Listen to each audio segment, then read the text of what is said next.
ছোটবেলায় বাবা মা শিখিয়েছিল, তুমি যদি কারোর ক্ষতি না করো তাহলে কেউ তোমার কোনো ক্ষতি করবে না।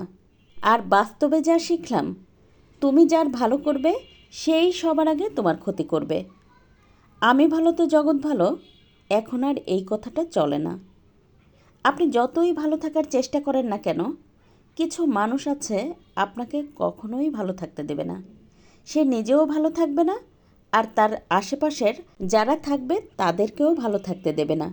আর এটাই বাস্তব।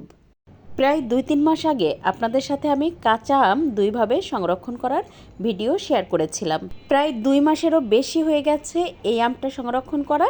তো আমি আজকে আপনাদের সাথে সেটাই শেয়ার করছি। এটা আসলে কেমন হয়েছিল তো নিশ্চয়ই দেখেই বুঝতে পারছেন, এটা কিন্তু একদমই নষ্ট হয়নি বা উপর থেকে ফাঙ্গাসও পড়েনি।